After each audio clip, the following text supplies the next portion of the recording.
Selanjutnya, kita akan membuat keyakinan kelas.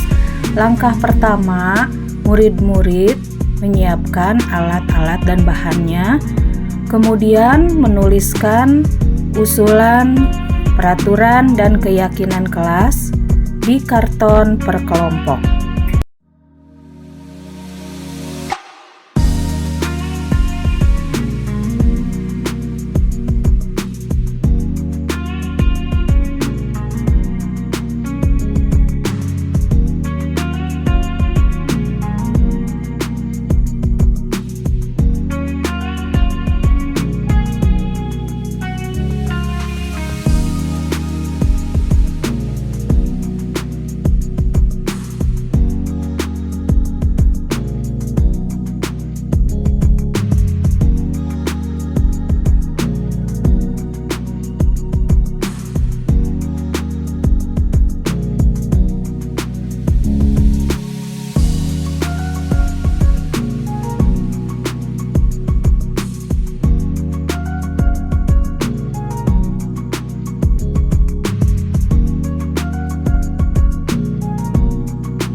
Guru memberikan bimbingan dan arahan kepada murid yang kesulitan membuat peraturan dan keyakinan kelasnya. Selanjutnya adalah memisahkan antara mana peraturan kelas dan mana keyakinan kelas. Assalamualaikum warahmatullahi wabarakatuh.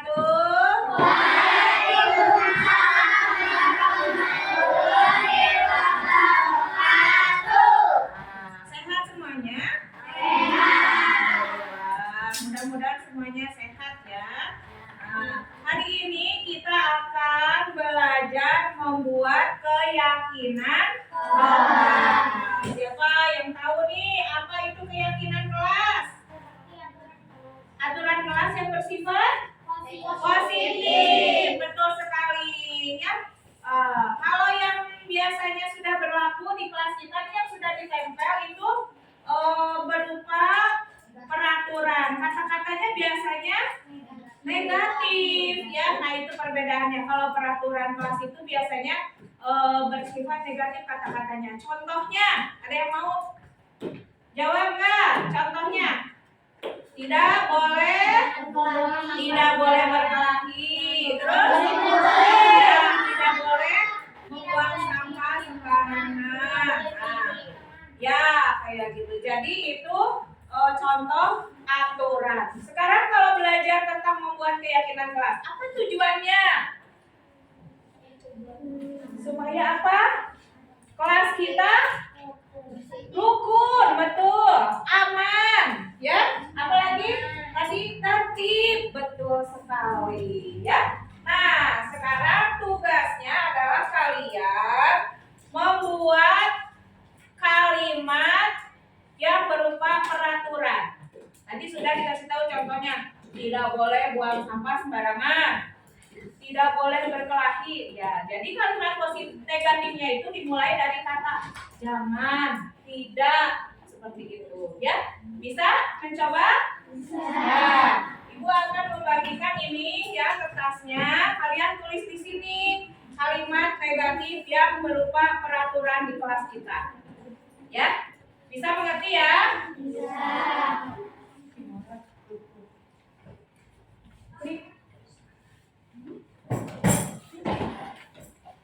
Ayo, ini. Ya.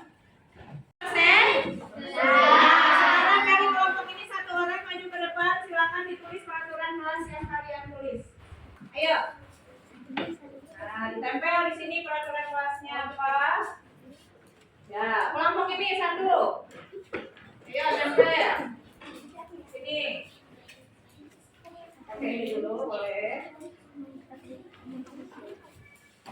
Ya. Kelompok ini satu orang.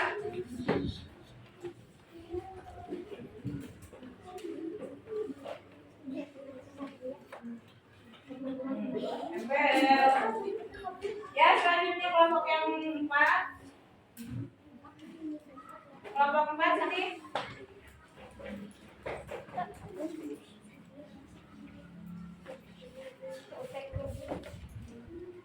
Ya. Kelompok 5.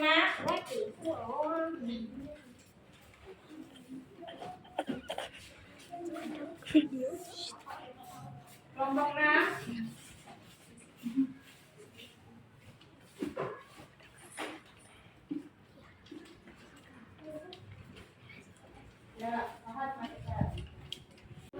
Ya, alhamdulillahirobbilalamin, sudah terkumpul nih peraturan kelas ya yang tertera di sini. Yang pertama, tidak boleh makan saat pelajaran, ya.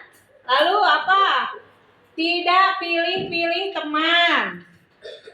Ada lagi nih, tidak datang terlambat, tidak membuang sampah di kelas, tidak boleh berkelahi, tidak boleh membuang sampah sembarangan, tidak boleh, ini juga sama, membuang sampah sembarangan.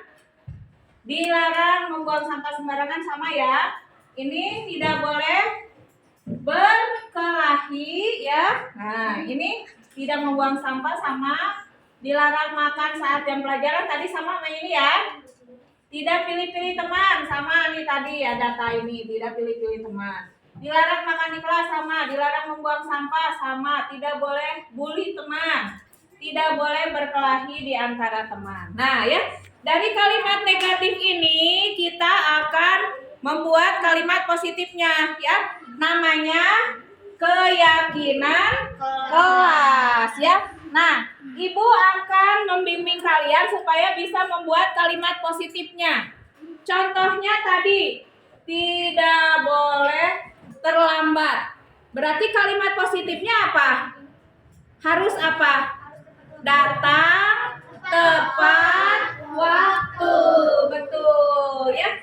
Nah, tulis berarti keyakinan kelasnya di sini. Datang tepat waktu. Apalagi? Nah, nanti kalian tuliskan lagi seperti tadi. Ibu ini kasih contoh seperti ini ya. Tuliskan di kertas yang tadi sama. Kalimat positif yang berupa keyakinan kelas ya. Inilah beberapa peraturan kelas yang ditulis oleh masing-masing kelompok. Ya, alhamdulillah keyakinan kelasnya sudah ada. Kalian sudah memberikan pendapatnya. Terima kasih banyak ya. Nih, sekarang lihat.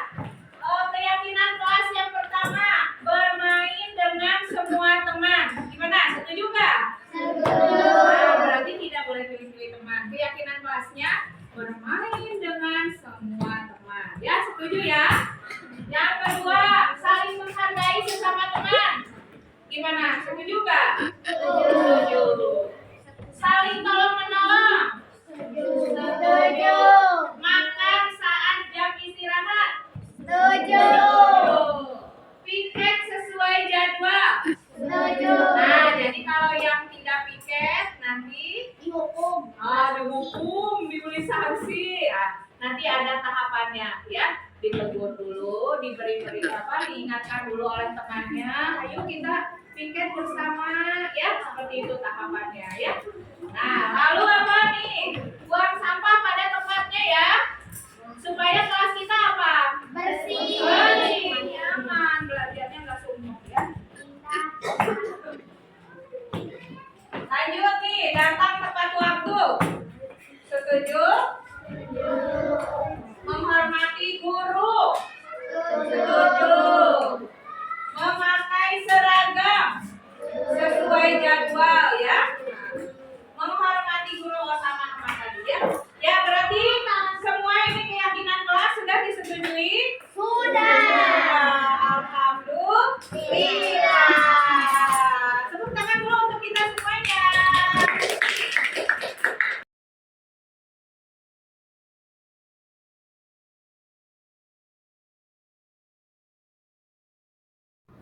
Inilah beberapa dari keyakinan kelas yang telah dituliskan oleh masing-masing kelompok. Alhamdulillah akhirnya terbentuk juga keyakinan kelas yang disepakati oleh semua warga kelas 4B. Mudah-mudahan dapat terlaksana dengan baik. Ini adalah beberapa contoh pelaksanaan dari keyakinan kelas di sekolah kami.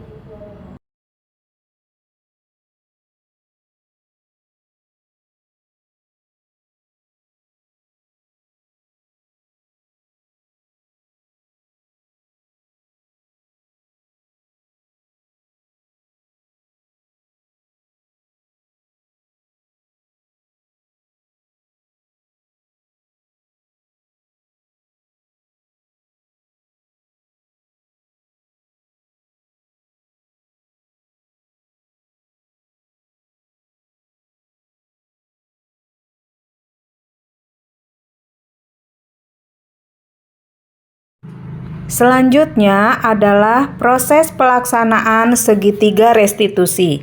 Pertama-tama yang kami lakukan adalah melaksanakan simulasi pelaksanaan segitiga restitusi dengan rekan sejawat. Di antaranya berlatih sebagai murid, berlatih peran sebagai guru, juga berlatih peran sebagai observer. Kita lagi apa? Lagi ngelamun, Bu. Kamu sendirian aja atau sama teman-teman? Yang khususnya istirahat yang lain di luar. Kenapa kamu di dalam kelas aja? Soalnya aku ada masalah.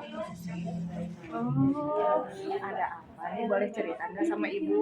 Ibu dengar kemarin dari guru-guru katanya kamu sering izin ke toilet. Ada apa nih? Saya kan awalnya bilangnya emang sering balik ya izin sampai sama teman-teman teh karena sembelit padahal sebenarnya aku teh karena malam tadi teh jajan sabtu ada ibu jadi sesuatu terjadi begitu jadi kan aku teh malu kalau biar atau kan kita sekolah di jaringan aja isi minggu jadi aku teh daripada kita aku teh bilang sembali terus memang jadinya sering bolak-balik gimana? Ibu juga pernah loh beli cimol bojot ya ibu teh. Buat lagi aku suka. Ibu juga sama lagi ya. Besok malamnya ibu langsung sakit perut. Ya berarti sama kita juga. Ibu juga pernah dalam keadaan seperti pas kita. Nah, kalau misalnya seperti itu apa yang akan kita lakukan? Jujur baru ya, tapi aku akan bilangin dulu aja dulu kali bisik-bisik dan bisik-bisik kan tapi enggak lah ibu percaya sama teman-teman sekelas kita anak-anak juga baik-baik jadi aku teh malu itu kan harga diri aku di mana Bu ya kalau sekarang nih kedepannya nih Bita mau bagaimana? Apa yang Bita akan lakukan kalau misalnya istirahat, lihat jajanan-jajanan di luar, apa yang Bita lakukan ke depannya? Kita kemarin sarapan dulu ya. Karena waktu itu aku memang perutnya dari pagi ke sore. Ada jadi berarti aku teh sarapan dulu. Terus berarti harus beli jajanan yang bersih Bu, yang sehat. Itu ya betul. Terus mungkin kalau aku jujur mungkin aku akan lebih dihargai ya daripada silakan ya Bu ya. Aku jujur berarti jujur ke teman-teman dulu ya. Ya jadi ya bagus sekali ya Bita ya. Jadi tidak ada prasangka dusta di antara kita gitu ya dengan teman-teman yang lain juga atau dengan bahkan dengan guru-guru yang lain ya. Ya karena guru-guru ngomongin aku kayaknya. Waktu habis. Bahan pembicaraan sekolah jadi viral. Oke kalau gitu ya sudah, silakan sekarang Dita kalau mau istirahat jajan yang sehat ya, jangan yang pedas-pedas dulu, jangan yang dingin es-es kayak gitu dulu ya. Oke, kita mau istirahat dulu ya. Ya. Maafin ya. Aku ya Bu. Assalamualaikum. Hai Ciko, kenapa di warung? Kenapa di sini? Tadi teh Ciko teh lapar. Terus Ciko teh kan belum sarapan. Jadi daripada kan memang jadwal piket Ciko hari ini, tapi gak ada teman yang mau piket Pak. Jadi Ciko kan malas Pak masa sendirian piketnya. Kan capek Pak kalau sendirian. Kan udah aja Ciko teh ke warung sekalian isi perut buat sarapan. Tadi bapak tuh setelah lewat ke kelas. Ada orang Ciko kemana kan bapak? Pas lihat di warung ini Ciko di sini ternyata. Begini, oh jadi apa ya? Apa sih alasan Ciko tadi kan karena lapar ya? Oh ya? Iya, Karena lapar. Bapak sementara ini tidak kami akan Ciko sih sebenarnya karena manusiawi juga ya. Kalau bapak juga lapar pasti bapak larinya ke warung atau ke warteg gitu. Daripada pingsan Bapak. Iya benar Ciko, daripada pingsan mending ke warung isi perut ya. Tapi apa ya itu kata bapak juga setiap orang kan bisa melakukan kesalahan. Bapak juga sama semua guru juga sama pasti melakukan hal yang dilakukan Ciko untuk di antara ada alasannya. Ciko paham, Ciko berangkat pergi ke warung untuk kembali makan. Nah setelah itu Ciko senang nggak kalau ini salah orang lain bisa piket, Ciko malah di sini teman-teman Ciko sedang piket di kelas. Kamu nggak menurut Ciko? Ya sih Pak, menurut saya juga itu teh termasuk salah sih Pak sebetulnya. Tapi kalau misalnya udah sarapan terus nanti Ciko janji deh Pak langsung nanti ke kelas piket lagi deh Pak. Ya siap. Kalau gitu mah berarti setelah ini tahu Ciko apa yang harus dilakukan Ciko. Ciko akan di kelas untuk melakukan piket kelas. Seperti itu kelas kita sepakati dulu bahwa kita itu harus sering hormat, terus bekerja dan merasa diterima dan dimiliki. Gitu ya Pak ya. Mungkin sekarang boleh Ciko ke kelas dan mengerjakan piket kelas. Terima kasih Ciko. Siap Pak. Sekarang Ciko ke kelas. Assalamualaikum Ali. Waalaikumsalam Bu. Maaf ya diganggu istirahatnya. Tahu kenapa dipanggil ke sini? Tahu. Nih tadi saat mau lewat kelas ada istirahat. Dia tadi katanya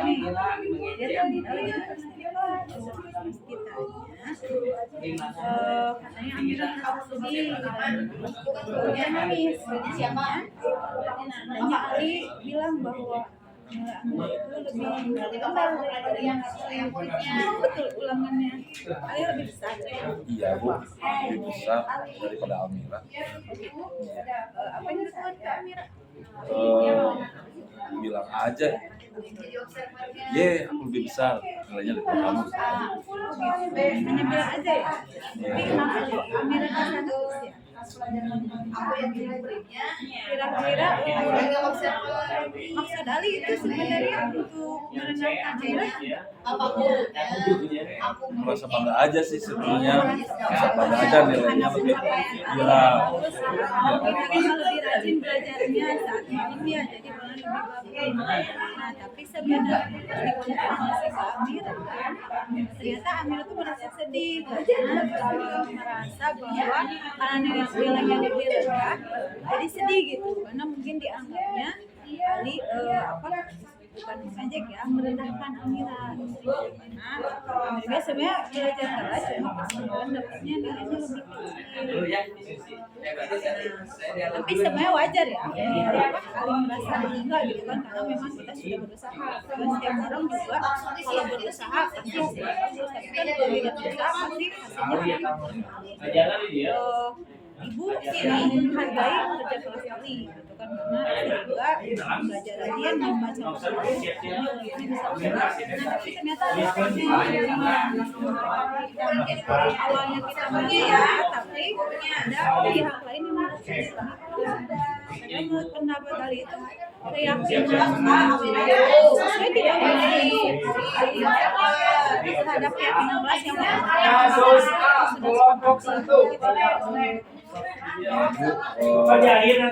Saya salah mengucapkan apa ya, mengucapkan bangga terhadap nilai saya yang capek, jadi menyakiti hati Almira. Saya merasa bersalah. Kalau begitu ya, jadi sebenarnya kan kita harus boleh merasa senang, tapi mungkin harus melihat orang di sekitar kita ya, apakah rasa senang itu yang kita tunjukkan apalagi menyakiti orang lain itu masih tidak begitu gitu ya. Kemudian kita juga berarti ada keyakinan kelas apa lagi yang harus diperbaiki. Saling menghargai, Biar kenapa kita harus menghargai Amira biar Amira biar tidak merasa biar Amira juga merasa aman dan nyaman di kelas ya. Mungkin kan dengan Ali berbicara itu Amiranya jadi tidak percaya diri ya, mungkin motivasi belajarnya jadi menurun. Namun nilai saya kecil lagi masih direndahi gitu kan ya. Berarti sepakat ya, kita harus meningkatkan keyakinan kelas pertama tadi harus terus belajar, kemudian boleh merasa senang tapi harus melihat lingkungan di sekitar, kemudian harus juga saling mengerti sehingga orang di sekitar kita akan merasa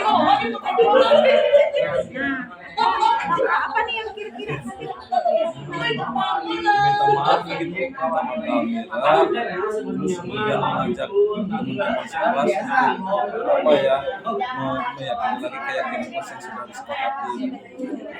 harus minta maaf dulu ya, memang merasa sakit hatinya oleh Ali ya, sehingga mungkin mudah-mudahan nanti Amel juga bisa memaafkan ya.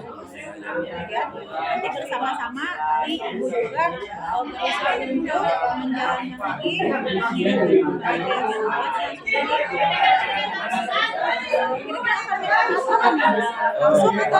Sekarang isi nanti sakit hatinya jangan malu karena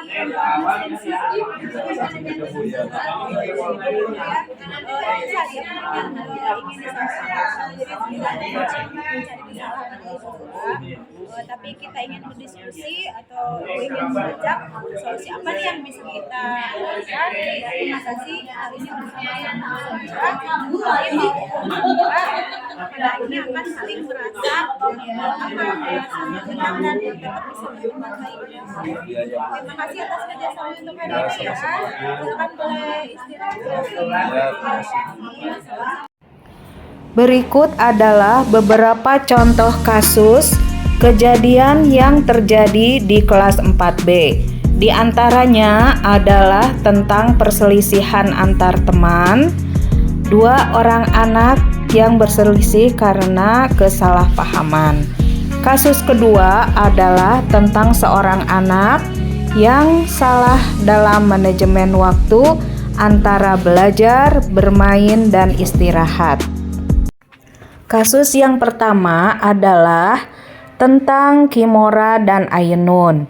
Kimora dan Ainun ketika pelajaran olahraga bermain benteng-bentengan bersama teman-temannya. Berhubung Ainun murid baru, dia tidak tahu cara bermain benteng-bentengan yang sebenarnya. Sehingga Kimora memberitahu cara dan teknik permainan. Tapi Kimora memberitahu Ainun dengan suara yang keras dan sedikit emosi, sehingga Ainun kaget dan dia merasa tersinggung, sehingga dia menangis, merasa dia tidak enak kalau ditegur oleh Kimora.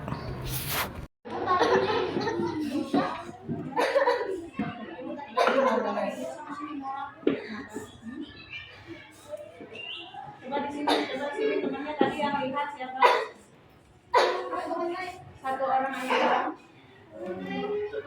Tadi yang lihat gimana kejadiannya? Ibu tadi kan ini mau ke depan.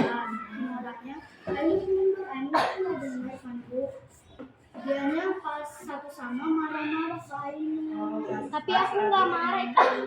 Nggak marah tadi kalau aku bilang kamu bentak, kamu bilang cuma marah. Aku bilang marah, kamu bilang cuma marah gitu. Nah, kalau kejadiannya gimana tadi? Tadi udah dengar dari Kezia saksi matanya. Sekarang kalau dari Kimora gimana? Ainun udah dapat sensi. Dia kenal sama aku dari kemarin. Ainun, digituin. Habis itu kayak nanti kadang Ainun. Udah gue tiba-tiba sih dia mau gitu aku. Sama mereka juga ngomong. Oh, ini lagi permainan apa? Ucing-ucingan, Bu. Tris-trisan, kucing-kucingan. Coba sekarang ibu mau tanya kalau siapa ini Ainun mengerti tidak cara bermain benteng-bentengan atau tris-trisan? Benteng-bentengan. Permainan cara bermainnya. Kalau Kimora tadi maksudnya apa? Memberitahu. Bukan memberitahu. Suaranya agak besar. Oh, gitu. Coba sini Kimora duduk di sini dulu, ambil ininya, kursinya.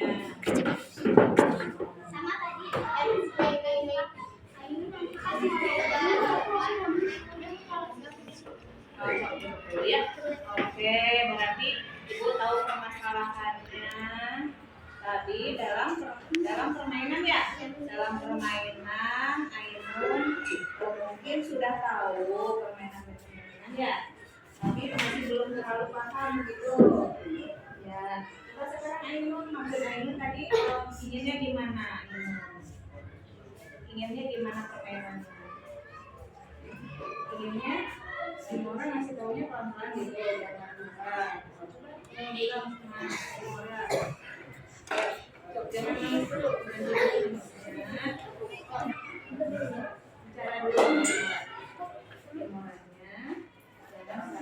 dulu. Kimoranya jangan sambil apa?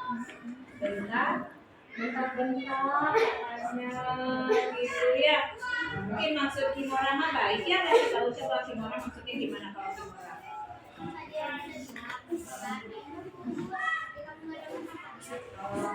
Kasih tahu gitu Kimora teh. Oke, kalau begitu berarti maksud Kimora baik ini memberitahu Ainun.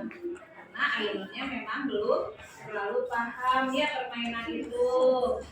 Nah, sekarang berarti kita harus saling memaafkan, harus saling memahami sifat masing-masing teman ya.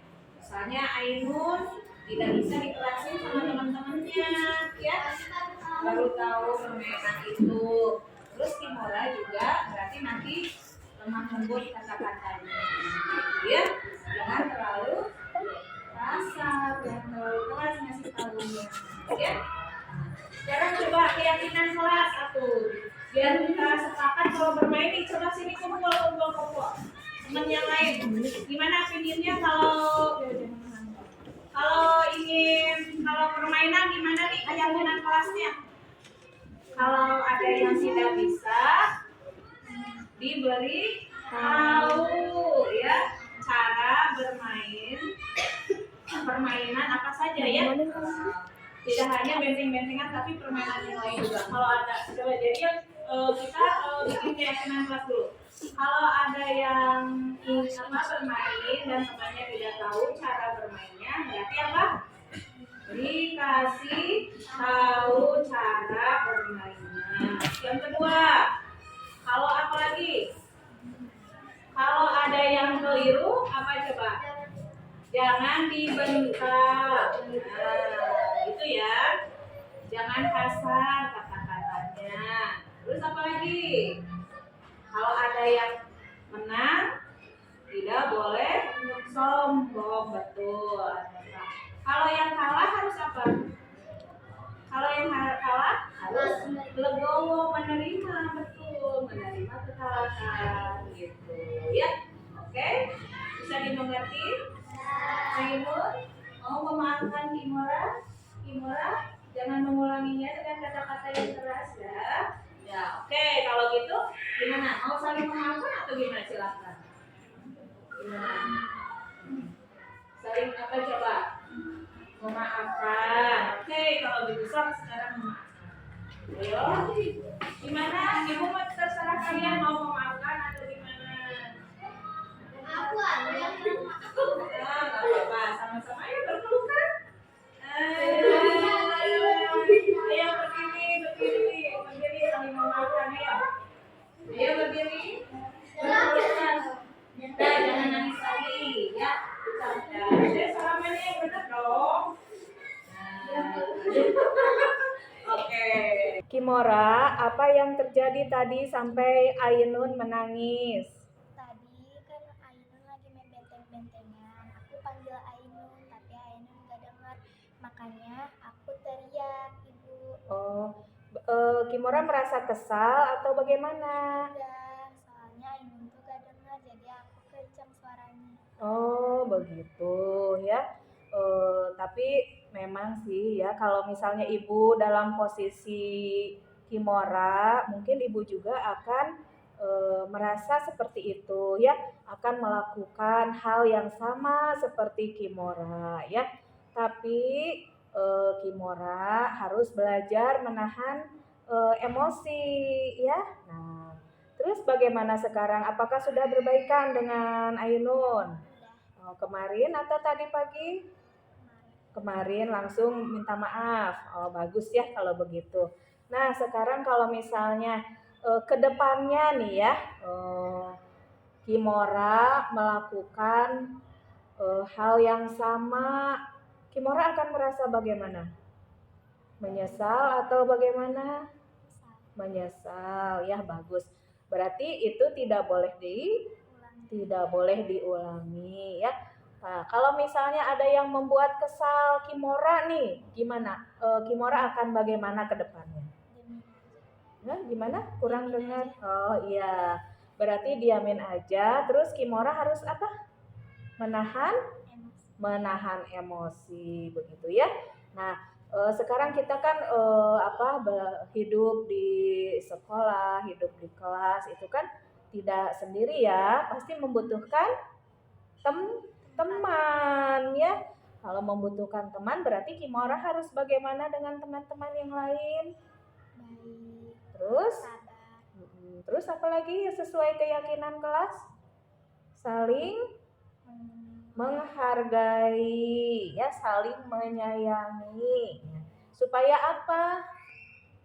Tentram ya, supaya tentram. Terus banyak teman, kan senang ya kalau banyak teman ya.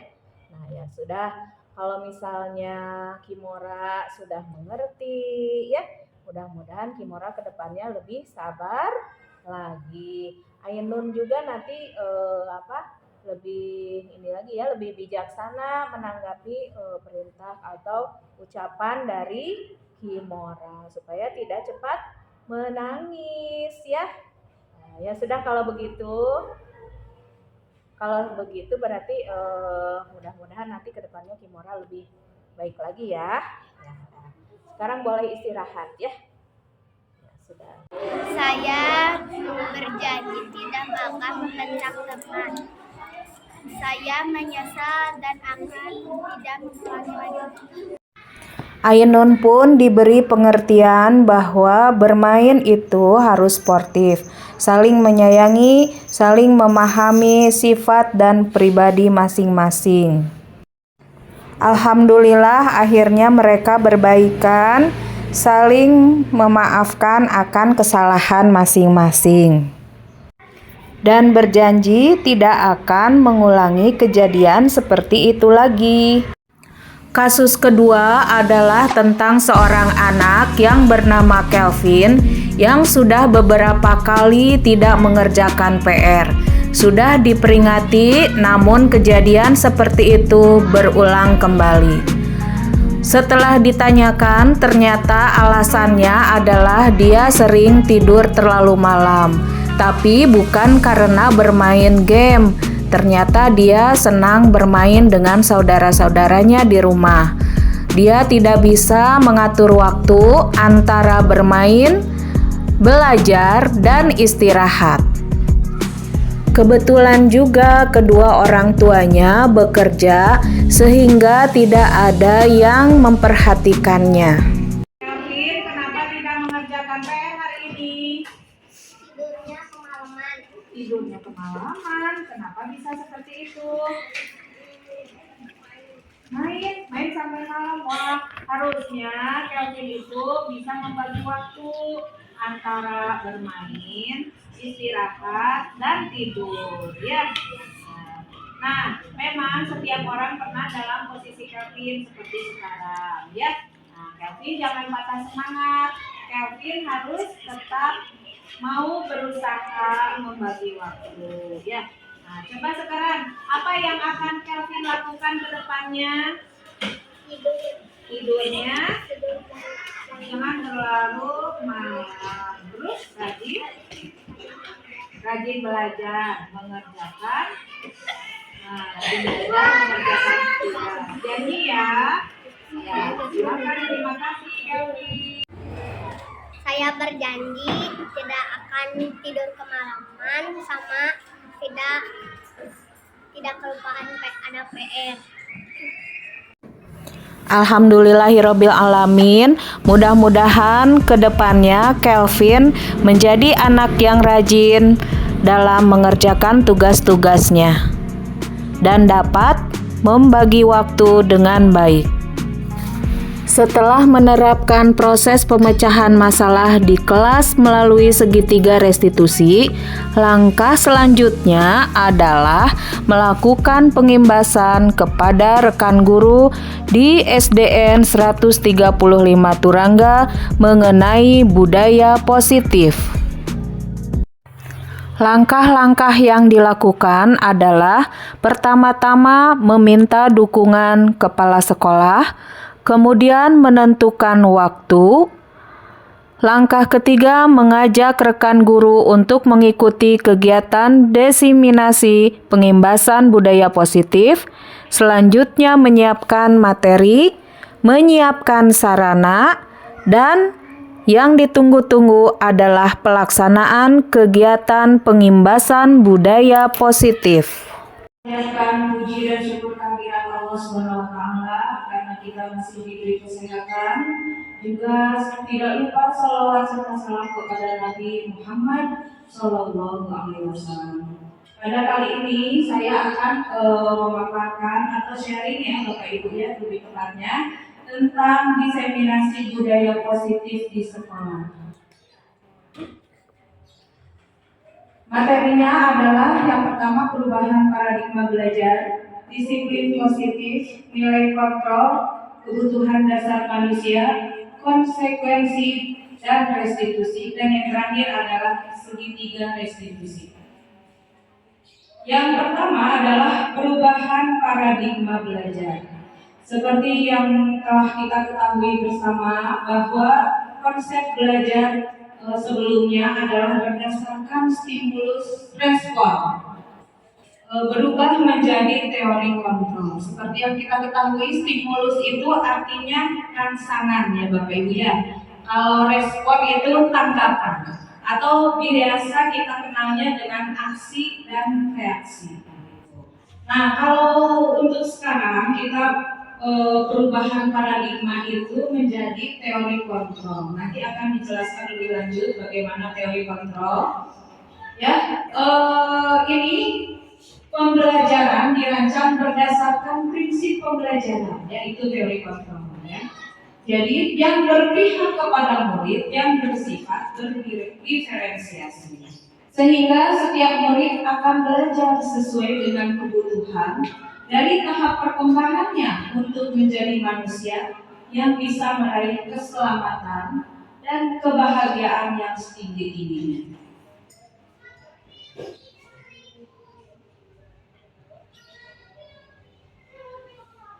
Untuk kesempatan kali ini, tujuannya diadakan diseminasi ini adalah untuk berbagi atau sharing tentang disiplin positif.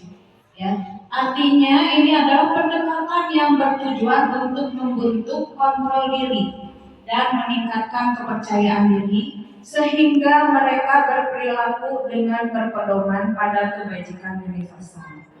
Seperti yang kita harapkan ya Bapak Ibu, tujuan dari pembelajaran itu adalah untuk mewujudkan peserta didik yang berkarakter, yang melakukan kebajikan secara universal, tidak hanya di bidang pengetahuan saja, tapi juga secara karakter, kepribadian, ya, keseharian kehidupan sehari-hari.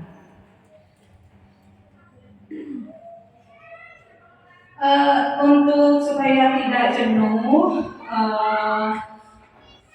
ini bisa berhadapan-hadapan dengan teman sebangkunya, begitu ya Bapak Ibu. Atau kalau tidak ada teman dengan yang belakang boleh. Kita adakan permainan yaitu cobalah buka.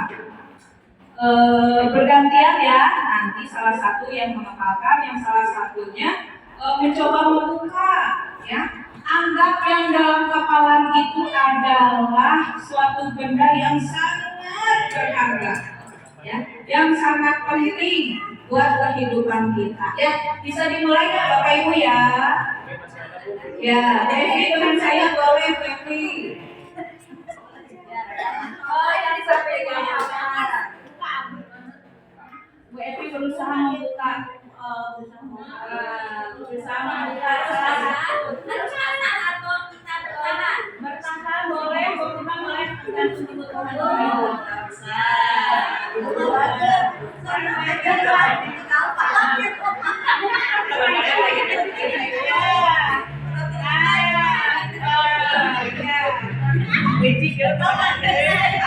Bani bertahan dengan baik, sesuatu yang berharga. Tepuk bagi semua.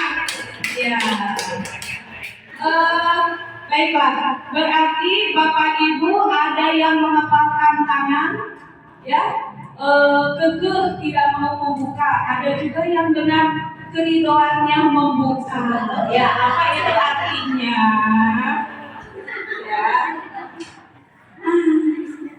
Ya, apakah Anda atau B membuka kepalan tangannya?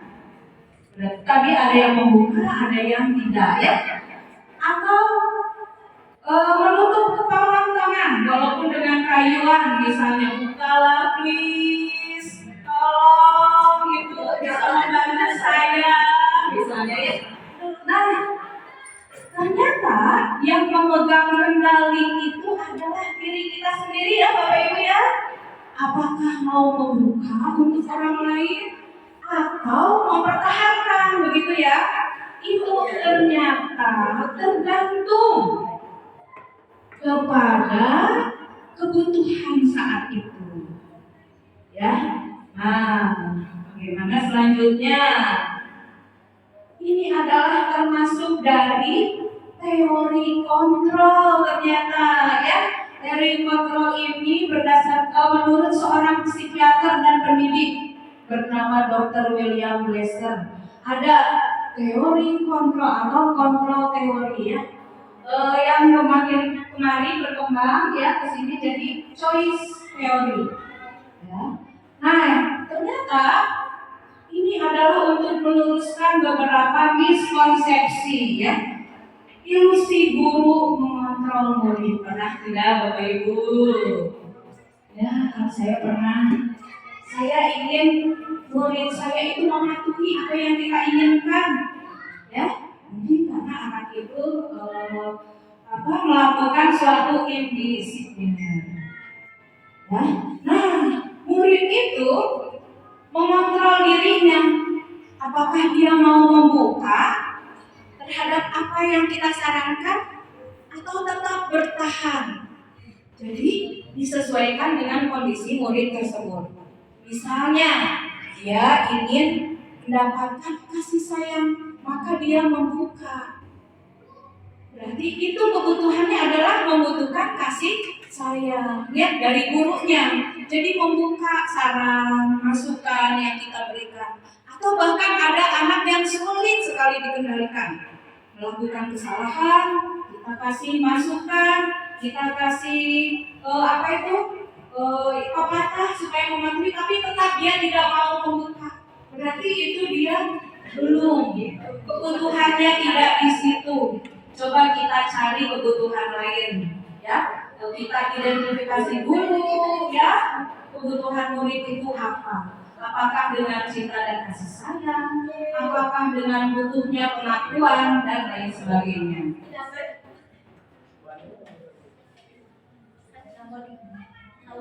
Nah ini murid kita itu kadang-kadang melakukan kegiatan indisipliner. Ya walaupun alhamdulillah di sekolah kita masih dalam ya tahap wajar ya karena masa kanak-kanak gitu ya Bapak Ibu. Nah ini yang pertama ada seorang anak yang menangis ya. Nah ini real ya kejadiannya kemarin Bapak Ibu waktu olahraga dia mereka sedang bermain benteng-bentengan. Lampunya ini yang di tengah. Lalu ada juga kejadian lain yaitu ini yang paling ujung. Coba kita perhatikan dulu yang pertama ini karena miskomunikasi ketika bermain. Lalu ini yang pelakunya menjelaskan kejadian sebenarnya. Yang ketiga ini adalah dia tidak mengerjakan PR sudah beberapa kali, diberi masukan tapi tetap tidak ada perubahan. Mungkin ini yang tadi yang mempertahankan kebiasaan buruknya atau kebiasaan negatifnya. Nah ini kebutuhan dasar manusia ya. Jadi setelah diidentifikasi dari peristiwa-peristiwa itu, kebutuhan dasar manusia itu ada 5. Yang pertama adalah bertahan hidup. Ya, bertahan hidup mungkin dia di keluarganya dan lain sebagainya. Jadi dia ke sekolah itu misalnya jarang karena membantu orang tuanya bekerja misalnya ya. Lalu yang kedua ada kebutuhan kasih sayang dan rasa diterima. Karena mungkin orang tuanya bekerja, ya dua-duanya dia misalnya dengan adiknya di rumah, dia jadi merasa kekurangan kasih sayang. Lalu ada kekuasaan atau power. Mungkin anak itu merasa dia mampu, dia pintar, jadi dia ingin menguasai teman-temannya. Yang selanjutnya adalah kebebasan.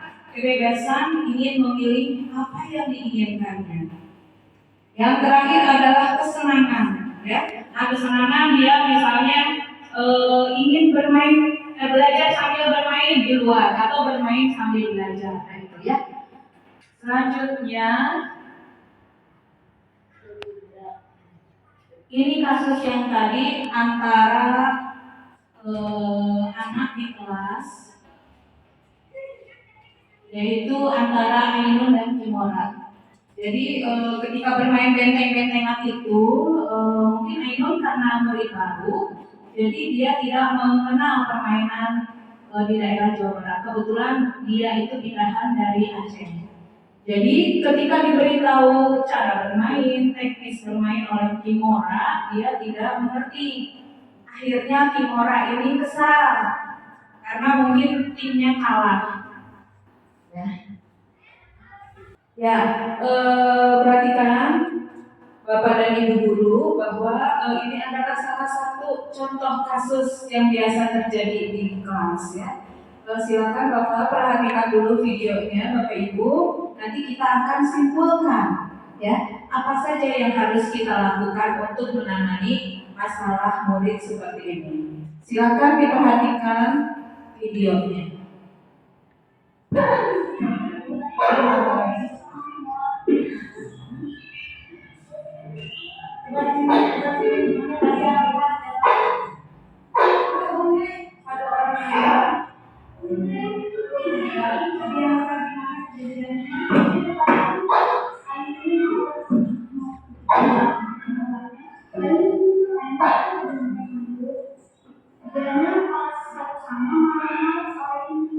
Tapi aku nggak mau tadi kalau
penguasaan.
Konsekuensi dan restitusi, ya.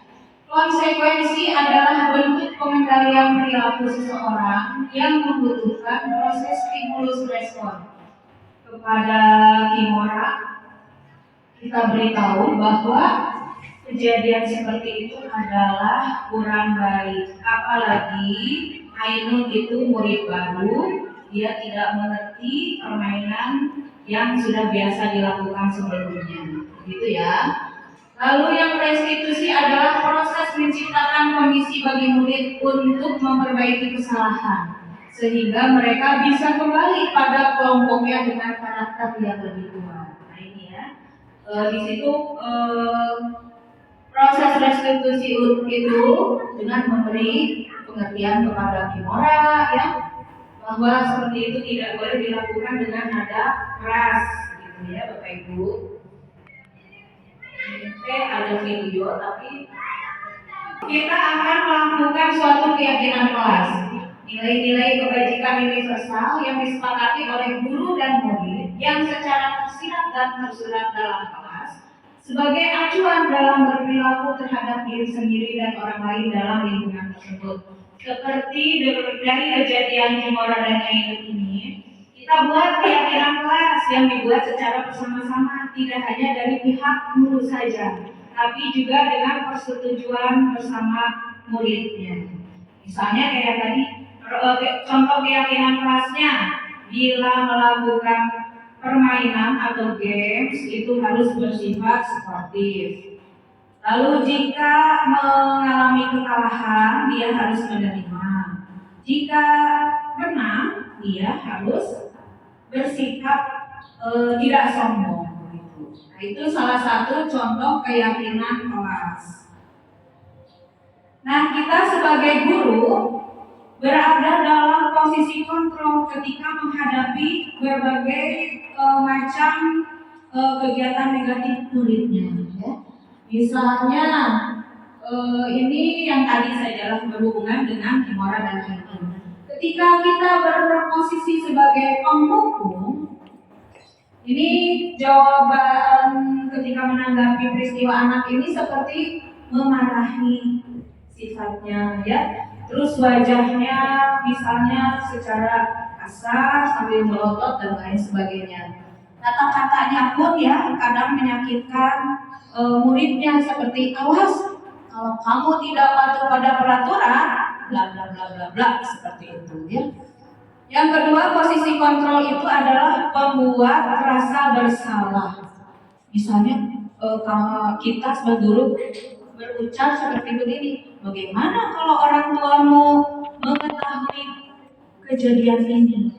Nah, ya, murid akan berpikir, ternyata aku salah, ya, ternyata nanti orang tuaku bagaimana? Nah, seperti itu ya. Kalau kita berposisi sebagai teman, mungkin kalimatnya agak gaul, ya, seperti oke, ibu mengerti, lain kali, bla bla bla bla, begitu. Nah, sebagai posisi kontrol, yang lainnya adalah pemantau. Pemantaunya berarti kita ketika anak melakukan kesalahan itu, ayo sekarang konsekuensinya apa? Sanksinya apa menurut kamu? Begitu ya. Nah, yang posisi yang paling ideal itu adalah sebagai manajer. Ya.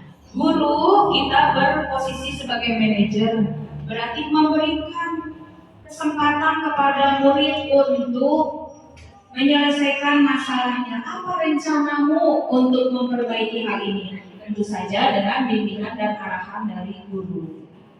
Kedepannya kamu harus bagaimana? Jika tidak mengerjakan PR, kamu nanti bagaimana? Kedepannya apa langkah yang kamu lakukan supaya kedepannya kamu bisa memperbaiki hal ini? Gitu. Pertama adalah menstabilkan identitas, seperti yang tadi telah dilakukan ya. Bertanya apa yang terjadi dengan kenapa sampai Ainun misalnya menangis, bertanya tindakan yang sebenarnya. Nah, lalu kita mungkin akan memberi tanggapan seperti berbuat salah itu tidak apa-apa, ibu juga pernah melakukannya. Ya. Lalu validasi tindakan yang salah. Nah, berarti itu tidak benar atau kurang tepat dilakukan, begitu ya. Lanjutnya menanyakan keyakinan. Setelah ini bagaimana nih menurut kamu ya? Kalau kamu melakukan hal ini lagi, nah itu. Jadi keyakinannya misalnya kalau tidak mengerjakan PR, kalau anak kelas 1 atau kelas 2 mungkin tulis 1 halaman. Misalnya saya berjanji tidak akan melalaikan tugas, atau saya berjanji akan mengerjakan PR 1 halaman, begitu ya. Itu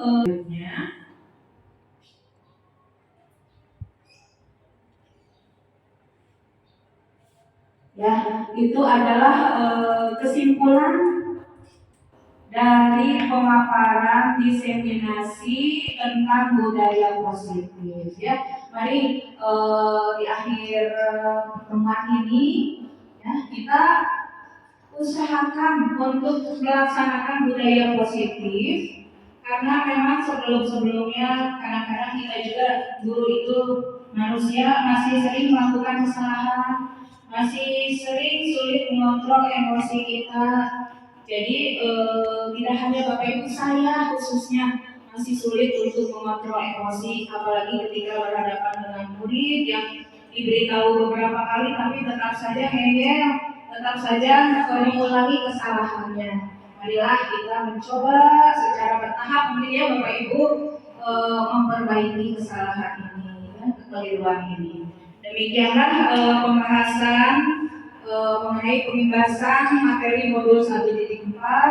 Mohon maaf apabila masih banyak kekurangan. Wabillahi taufiq wal hidayah. Wassalamualaikum warahmatullahi wabarakatuh.